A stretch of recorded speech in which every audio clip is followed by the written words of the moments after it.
پچی کاری کیا ہوتی ہے اور اسرائیل، ایران اور امریکہ کی جنگ سے پچی کاری کا کیا تعلق ہے؟ آپ میں سے جتنے بھی منموجی یہ پروگرام دیکھتے ہیں ایک دفعہ اپنے ذہنوں پہ ضرور زور دیں اور مجھے بتائیں کہ پچی کاری کیا ہوتی ہے۔ تو آپ میں سے جو بتا لے وہ بالکل جیت گیا۔ پچی کاری کہتے ہیں موزیک کو، اور موزیک کیا ہوتا ہے اور اس کا ایران کی جنگ کے ساتھ جو امریکہ اور اسرائیل کے ساتھ جاری ہے اس سے کیا تعلق ہے۔ آج کی ویڈیو میں مختصراً آپ کو یہ بتاؤں گا کہ کیا خوبصورت ملٹری اسٹریٹجی کی ایک ڈیفینیشن کوائن کی ہے، اور ساتھ یہ بتاؤں گا کہ بھائی آبنائے ہرمز اگر بند ہو گیا ہے، جو کہ ایران نے بند کر دیا ہے، تو اس کا آپ پہ میرے پہ براہ راست اثر کیا آئے گا اور اس کا اس جنگ سے کیا تعلق ہے۔ تو سب سے پہلے میں یہ سکرین آپ کے ساتھ شیئر کر دوں۔ میری سکرین کے اوپر آپ کو ایک ورڈ نظر آ رہا ہوگا، DMD، ڈی سینٹرلائزڈ موزیک ڈیفense۔ تو ینگسٹرز کے لیے بڑا امپورٹنٹ ہے کہ وہ سمجھیں کہ یہ کیا ٹرم ہے اور سمجھیں کہ اس کا ایران، اسرائیل اور امریکہ کی جنگ کے ساتھ کیا تعلق ہے۔ تو موزیک کہتے ہیں پچی کاری کو۔ آپ لیفٹ سائڈ پہ تصویریں دیکھ رہے ہوں گے کہ جس میں ایک ڈولفن ہے، پھول ہیں، پھر بہت سارے کلرز ہیں، پھر نیچے ایک فش ہے۔ تو یہ بچوں کی گیمز بھی ہوتی ہیں ان کی مینٹل ایکسرسائز کرانے کے لیے۔ تو اس کو کہتے ہیں پچی کاری، کہ جس میں چھوٹی چھوٹی گوٹیاں جوڑ کے آپ ایک پوری تصویر بنا لیتے ہیں۔ پرشین موزائکس بڑے مشہور ہیں دنیا بھر میں اور انتہائی خوبصورت ہیں۔ اگر آپ کو موقع ملے تو پرشیا مطلب ایران ضرور جا کر یہ دیکھیں، آپ حیران ہو جائیں گے کہ انسان کی کیا کمال وہ ہنرمندی ہے کہ کیسے چھوٹے چھوٹے جیومیٹری کی جو شیپس ہیں ان کے ساتھ وہ ایک ایسا موزائک تیار کرتا ہے کہ جس میں جب وہ کلرز ڈالتا ہے تو وہ انسان حیران ہو کے رہ جاتا ہے کہ کیا خوبصورت تصویر بن جاتی ہے۔ یہ سامنے پنک ماسک اس کی ایک مثال ہے۔ تو 1 مارچ 2026 کو ایران کے جو وزیر خارجہ ہیں انہوں نے ایک ٹویٹ کی، اور یہ ٹویٹ جو ہے ملٹری سرکلز میں ہائی اٹینشن، مطلب اس سے ایک بحث شروع ہو گئی ہے۔ اور انہوں نے ٹویٹ یہ کی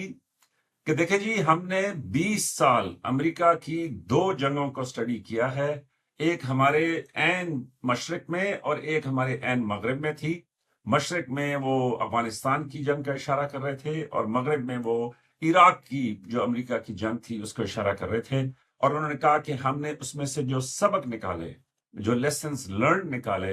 انہوں نے کہا کہ ان کی بنیاد کے اوپر ہم نے اپنی جو ملٹری اسٹریٹجی بنائی، جس کو ہم نے کہا کہ جی یہ کامیاب ہوگی، تو انہوں نے کہا کہ ہم نے ڈی سینٹرلائز موزیک ڈیفense۔ اب موزیک کو ڈیفenس کے ساتھ جوڑیں اور ڈیفenس کو ڈی سینٹرلائز کے ساتھ جوڑیں تو آپ کو ایران کی پوری ملٹری اسٹریٹجی سمجھ آ جائے گی۔ تو ان کا کہنا یہ تھا کہ ہم نے یہ کیا ہے کہ ہم پوری کی پوری اپنی ڈیفenس فورسز کو ڈی سینٹرلائز کر دیا ہے، مطلب کوئی سینٹرل کمانڈ نہیں ہے۔ اگر رابطہ ہے تو اچھی بات ہے، اگر رابطہ نہیں ہے تو خود سے تم نے ایران کو بچانے کے لیے جو کچھ کرنا ہے، ہم نے ان کو اتنا انیبل کر دیا ہے کہ وہ خود سے یہ کر سکتے ہیں۔ اور ساتھ موزیک کو انہوں نے جوڑا کہ جس طرح وہ گوٹیاں جڑتی ہیں تو پوری ایک فوج بن جاتی ہے، لیکن آپ گوٹیاں علیحدہ کر دیں تو تب بھی فوج ہی رہتی ہے، لیکن کوئی پہچان نہیں سکتا کہ ان کی ترتیب کیا ہے۔ تو یہ ہے جس کی بنیاد کے اوپر وہ یہ کہہ رہے ہیں کہ ہمیں پتہ ہے کہ یہ جنگ ہم نے کب کرنی ہے، کیسے کرنی ہے اور کیسے اس جنگ کا خاتمہ ہوگا۔ تو بہرحال ڈی سینٹرلائزڈ موزیک ڈیفenس کے اوپر آنے والے دنوں میں مزید بات چیت کریں گے۔ دوسری ایک بڑی اہم بات اس جنگ کے حوالے سے وہ یہ ہے کہ ایران کے اوپر سینکشنز تھیں، ان کو معلوم تھا کہ ہم پہ بہت ساری پابندیاں ہیں، تو انہوں نے اپنی ایک اور اسٹریٹجی یہ بنائی تھی کہ انہوں نے یہ جو بلسٹک مسل کیپیبلٹی ہے اسی کو ایڈوانس کیا اور اپنی ساری کی ساری جو ملٹری اسٹریٹجی ہے وہ اسی کے اوپر رکھی، جو فی الوقت ان کی کامیاب ہوتی نظر آ رہی ہے۔ لیکن آنے والے دنوں میں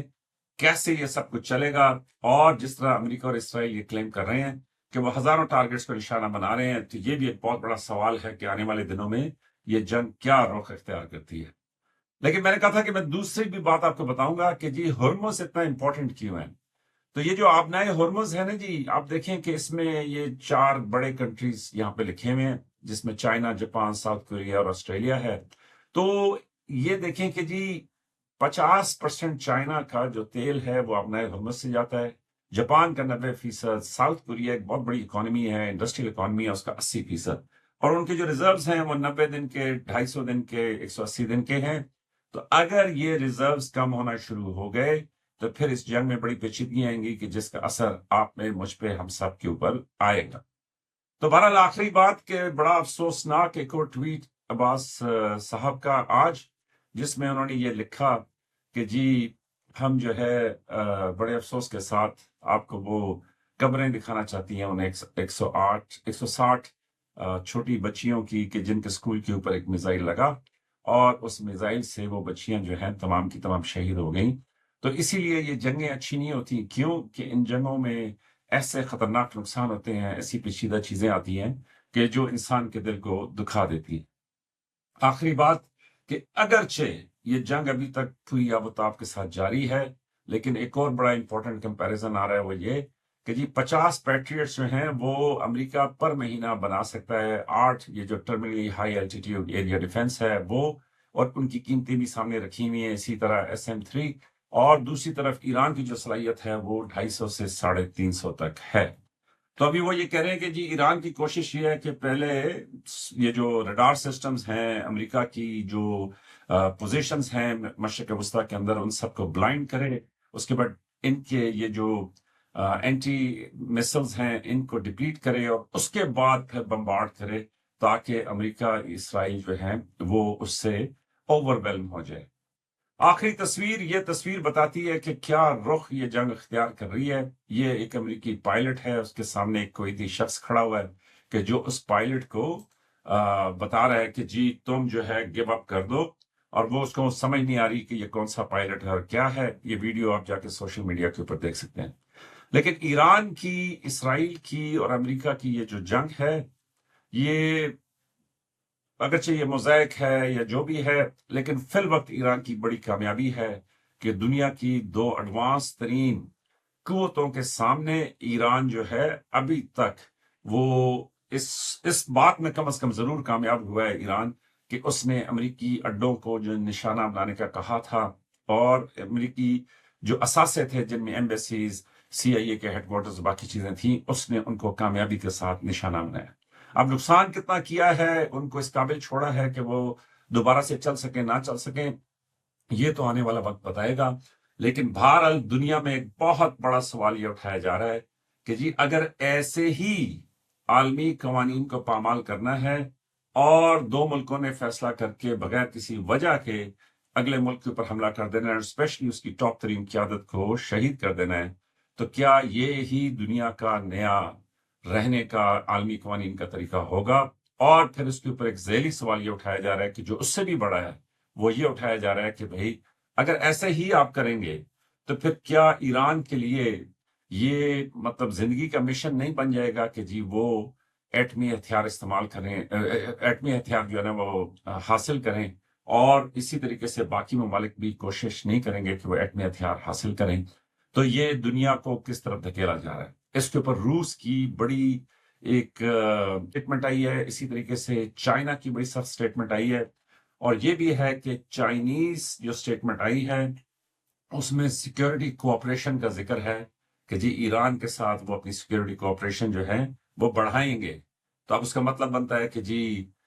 کیا پتا وہ ان کو یہ جو GPS سسٹم تو آلریڈی انہوں نے ان کو دیا ہوا ہے، تو کیا سیٹلائٹ امیجری دیں گے، لاجسٹک سپورٹ دیں گے، مسلز دیں گے، کیا دیں گے؟ لیکن بہرحال یہ جنگ جو ہے یہ ایسا لگ نہیں رہا کہ یہ فوراً طے ہو جائے گی۔ یہ ضرور ہے کہ ایران کو بہت زیادہ تباہی کا سامنا کرنا پڑے گا شارٹ ٹرم میں، لیکن دوسری طرف لگ یوں رہا ہے کہ جی امریکہ اور اسرائیل جو ہیں وہ اس جنگ میں کامیاب نہیں ہوں گے۔ آپ نے دیکھا ہوگا کہ کچھ یورپی ممالک بھی اس جنگ میں شامل ہونے لگے ہیں۔ تو اب یہ آنے والا وقت بتائے گا کہ یہ جنگ کس طرف جائے گی، لیکن بڑی بلند آوازیں لگنی ہیں کہ تیسری جنگ عظیم جو ہے وہ شروع ہو چکی ہے۔ تو آپ میں ہم سب کو چاہیے کہ ہم بھی اپنی جو جائز تیاری ہے وہ کر لیں۔ تو اپنا خیال رکھیے گا۔ یہ تھا آج کا فوجی من موجی۔ میں نے کہا کہ آپ کے ساتھ یہ زبردست قسم کی DMD decentralised mosaic defence والی ٹرم جو ہے وہ شیئر کر لوں۔ تو آنے والے دنوں میں لائک، سبسکرائب اور شیئر کریں۔ آپ کی محبتوں کا بہت شکریہ۔